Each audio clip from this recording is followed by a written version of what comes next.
حضرت امام باقر رضی اللہ تعالیٰ عنہ کی ملاقات ہوئی حضرت امام اعظم ابو حنیفہ رحمۃ اللہ تعالیٰ علیہ کے ساتھ۔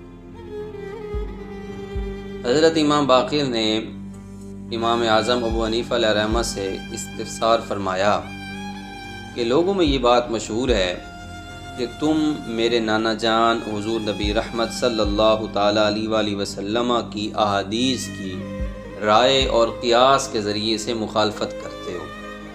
تو حضرت امام اعظم ابو حنیفہ علیہ رحمہ نے ہاتھ جوڑے اور عرض کیا، اے امام میں تو ایسا بالکل بھی نہیں کرتا، اور مثال کے طور پر دو باتیں آپ کی خدمت میں رکھی۔ پہلی بات یوں عرض کی اور فرمایا کہ اے امام آپ یہ فرمائیے مرد ضعیف ہے یا عورت، یعنی مرد کمزور ہے یا عورت؟ تو حضرت امام باقر رحمۃ اللہ تعالی علیہ فرمانے لگے کہ یقیناً عورت کمزور ہے مرد کے بنسبت۔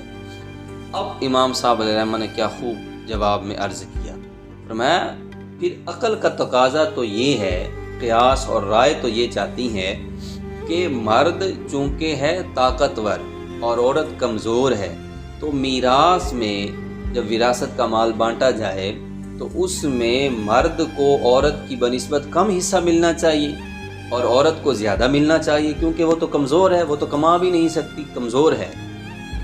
تو آپ نے فرمایا کہ میں ایسا بالکل بھی نہیں کرتا، میری فقہ کے مطابق، میری سمجھ کے مطابق یہی مسئلہ ہے کہ مرد کا حق عورت کی بنسبت زیادہ ہے۔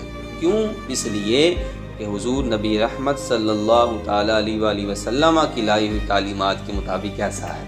اور دوسری مثال آپ نے یہ ان کی خدمت میں عرض کی، آپ نے عرض کیا کہ آپ یہ بتائیں نماز افضل ہے یا روزہ؟ تو حضرت امام باقر علیہ رحمہ فرمانے لگے یقیناً نماز افضل ہے۔ فرمایا نماز افضل ہے۔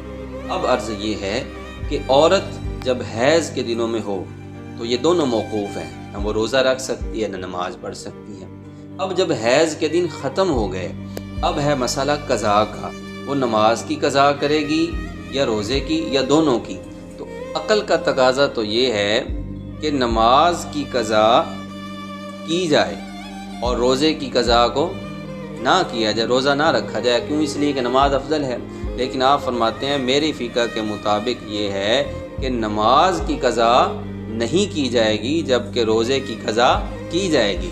کیوں؟ اس لیے کہ حضور نبی رحمت صلی اللہ تعالیٰ علیہ وآلہ وسلم کی شریعت کے مطابق ایسے ہی مسئلہ ہے، حضور کی تعلیمات ایسی ہی ہیں۔ اب جب حضرت امام باقر علیہ رحمہ نے یہ بات سنی تو جو لوگوں میں ایک بات مشہور تھی اور آپ تک وہ چلی آ رہی تھی اس کا یہاں رد ہوا، تو حضرت امام باقر علیہ رحمہ آگے بڑھے اور حضرت امام اعظم و حنیفہ علیہ رحمہ کو سینے سے لگایا اور ان کے ماتھے پر بوسہ دیتے ہوئے ارشاد فرمایا کہ تم تو علم کے بہت بڑے ستون ہو۔